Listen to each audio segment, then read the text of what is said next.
Well, morning, everybody. I'm Ed Parcaut. I'm here with Francisco Ruvalcaba Jr. How you doing, buddy? Good. Good morning. How are you? Good. I can't complain.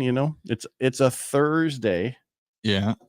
and so what are you going to do? So I know you went last week, and we talked about, I think, a little bit on Tuesday, that you had an open house and how busy it was. And I think I told you I went by there. It was pretty busy. And are you the listing agent on it, or you're just doing the open house?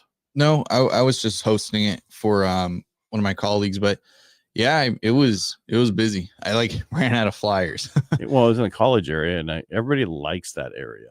Right, especially Magnolia. Mhm. Like that strip right there. I mean, people, Not Sycamore, but Magnolia. Yeah, even Sycamore. I know, but it's busy. It's busy. Yeah. And then once you get past the park, it's not the same for a short period of time. Then it gets better again once you get over the canal. Yeah.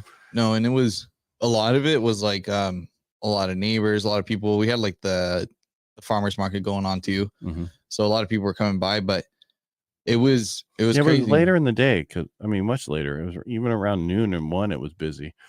I even did it on a Friday. I did it the day before. So the Friday before, I had done it from 3 to 6, and I had about 11 groups in that day. Wow. Let alone. Wow. Yeah, from 3 to 6 on a Friday, which was weird. Because I normally do them, and I'm just like, hey, if someone comes by, it's great. I don't expect more than like 3 or 4 people, but I don't know where it was super busy. Location. Right. And then location. It was interesting though, because I did my follow-up on Monday for everybody, and it was interesting because so many people, like all of them, are saying they're waiting for the rates to drop.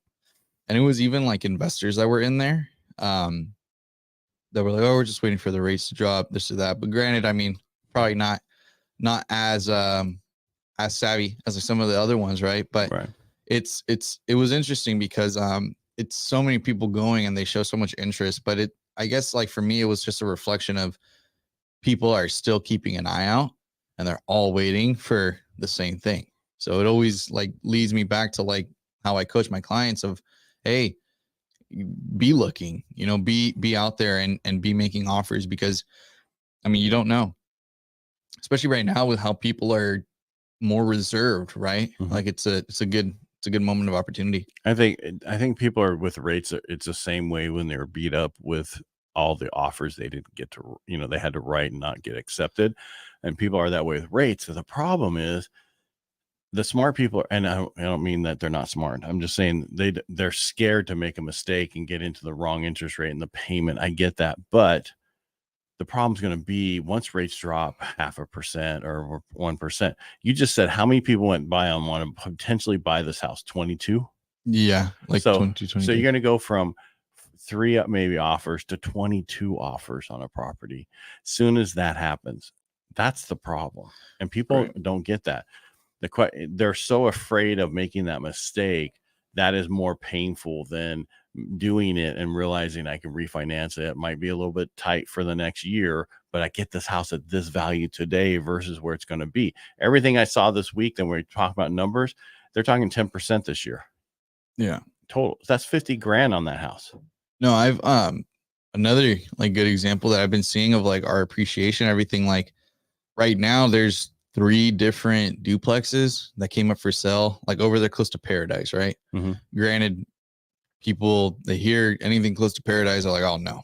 However, I have like an investor that I've helped over there like 2 years ago. I helped him buy 1 duplex and 1 property that had another house in the back, another dwelling in the back. He bought one of them for $300, one of them for like $320. And it's like I explained to him at the time, I said, look, you're not going to be living there. You're going to be renting it out. Yeah, it's more of a beat up area, but the money still rings out. And he went for it and he bought both of those, and he's been making steady income, like $3,000 a month. And from the time I helped him buy them, fast forward to like right now, these other 3 that came up, they're $100,000. The matter of $400,000. They went up $100,000. Went up $100,000. And it's been a year, 2 years, 2 years, yeah. Like a year and a half, 2 years. Yeah. And even from that, like I sent out these 3 duplexes to like everyone that I know that is looking for an investment.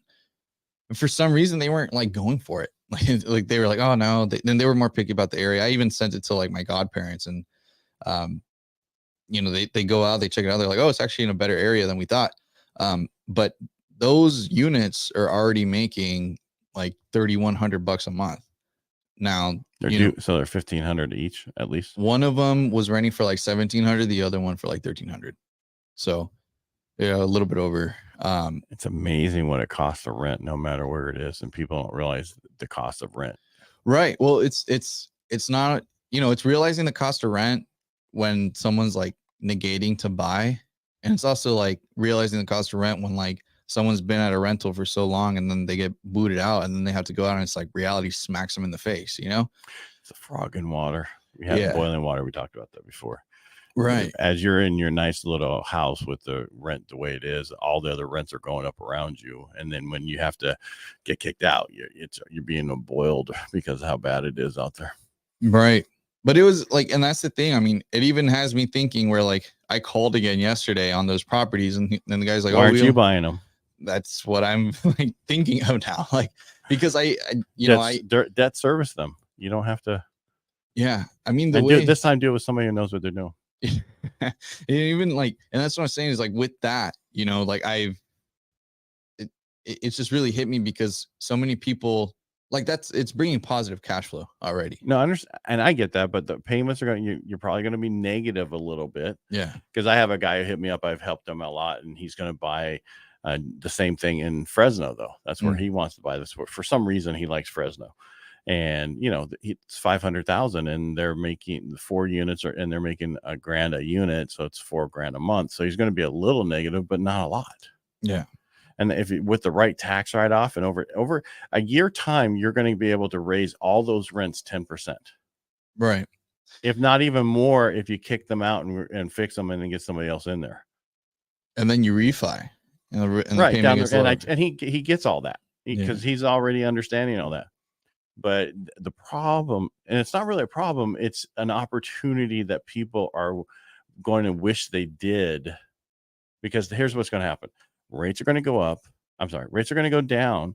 A lot of people are going to come out of the woodwork. Values aren't just going to go up 10%. They're going to go up 20%. Right. Mm. So now you just increase that $500,000 house by $100,000. Now it's $600,000. Right. So now it's 600. The payment on 600 at 1% lower is probably the same payment at the 500,000 at today's payment rate. You follow me? That's the issue. People don't run the numbers. Don't just assume in your head. Have your person that you're doing your loan through run all the scenarios and see if it makes sense to wait. If you really look at the numbers, it doesn't. Right. And that's what because people don't understand that. They just think, oh yeah, it'll be better. How do you know? Yeah, it's like that's and that's the biggest challenge I feel that we have is because like even all these people that I followed up with for the open house, right? Like I told him, hey, I mean, have you even at least spoken, to a lender that can actually like run these numbers for you and show you so that you can actually make an educated decision, right? Because it's like you're saying, these people are making decisions with no knowledge of realistically what it is. They're also going based off of assumptions. I mean, everybody's situation, everybody's scenarios are different. Mm-hmm. And that's I think a big thing that not a lot of people really, I feel, dig deep enough for, and then they just write it off. Well, they're just so used to, as I said before, that it was cheaper than rent, or the same as rent. So there was no other decision than that. They didn't look at long-term, how much money they're going to make off the property with appreciation. They didn't look at how it's saving them and protecting them in the future from payment going up. They don't, and the tax potential benefit of it. They don't look at those 3 things. That is the main purpose for buying a house. They looked at it. It's cheaper than rent. Yeah. Or the same as rent. And now it's $300 to $500 more. And the higher price point could be more than that. But that's how it was forever. Yeah. We got that. You can't look at the last 3 years as normal. That was just, if you didn't get in there, forget about it. That's not normal anymore. This is normal. It's going to come down to probably 5%. They're thinking 5.5%. Everybody's going to jump back in the market. And that's only, that's 2% away. That's not that big of a deal. The way we're starting to see unemployment go and other stuff, we could potentially be there by the middle of next year, into next year. but we could also be there in 2 years from now. Yeah. That's the, and I get that part where people get like, they're like, oh, we don't know. We don't know, nobody really knows which way it's going to go. But I mean, as long as you just look at the course of history, it's always on an up. So no matter what, it's like you're just delaying yourself from getting into something that keeps going up, so what is it going to take, I guess, to finally nudge you enough to go out there? And that the pain that they can't find a place to rent. So now, but they can't afford, they're one of the few that can afford to buy. That's the biggest thing. So many people were taken out because we're back to $100,000 a year income that you need to afford homes. All right. Yeah. That's here. Could you imagine the Bay Area is 300,000? And then, I mean, even just let alone for rent. I know it's ridiculous. And it's a unfortunate thing, but people are not making educated decisions. They're, like you said, they're just assuming things are a certain way. Numbers don't lie. Other people do. Right. Find it out for yourself. See the numbers for yourself. Run the numbers and different interest rates and what the difference in the payment, what the difference is in purchase prices, with a 10% appreciation, because they're saying we're going to go up 10%. We've never in history been 2.5 million homes short in California. And that means we have to build them, not put them on the market from existing home sales. We have to build them. That's the problem. Right. And I don't think, the way builds are going, we're not going to be having that anytime soon. And again, that's why it's like we're saying you're running away from the inevitable growth of, these houses that will continue to rise in value. Right. So what people don't realize in the 80s and 90s and in early 2000, when people were buying, they were like, okay, I don't know if I can make this payment because it's $300 to $500 more than what I could rent. And then they go, oh, I can make that payment, no problem. Yeah. I'm just saying that it's a normal not to have the payment the same as what your rent is. Right. That's normal. But rents are getting higher too. They've created a lot of multifamily around here, but still we need more of everything. Yeah. I know like Riverbank was even starting to do some of the lower income. Mm-hmm. I don't know if you saw those, but it's like a duplex and you essentially buy half of it. But buying the halfplex is still like 380, 400. Yeah, the smaller homes and stuff, they're still expensive. That's why I said the best thing you can do is, get rid of all the fees, have the state, pay the fees instead of getting the money to people to buy. We talked about this, the shared dream for some, to take that same money and help builders help cities cut their costs for building, all that kind of stuff. What the city says, because we were at a affordable housing event last week, Mike and I, and they're like, well, we're fast tracking it. That's not okay. So you make it faster to get your permit stuff done, but you haven't lowered the costs, which is one of the problems. Even with them speeding up the permit process, you have a shortage of like energy transformers and things like that, like that in itself is backed up. Like it's not the right approach. I know it's not the right approach. And I don't think it's going to fix anything, but, and that's the thing is that's the reality. It's either you accept it for being what it is, or you try to make something up that feels better in your head. Right. But the harsh reality is that that's how things have been going, and it's probably how they will continue. So again, if you just wait on the sidelines, you're going to end up staying there, Yeah. Forever. Yeah. And you're never going to own a home because you're always going to be worried. You need to take the punch. What's the worst thing that can happen? You can't afford the home in a year. The house value went up 10%. So you walk away with 20 grand. Yeah. What is your normal salary? Right. How much, if you're making 100 grand a year, now you made 120 that year. You know what I mean? What are you worried about?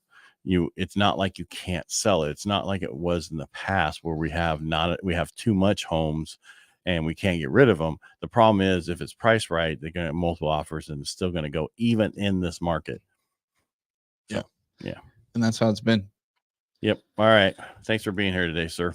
Thank you for having me. All right. And make it a great day. Thanks for watching. If you like what we do here, go to our YouTube channels, Ed Parcaut, Real Estate Jerky, and Francisco Ruvalcaba Jr., and subscribe. and share and let people know what we do. Thanks. Make it a great day. Take care. Say goodbye.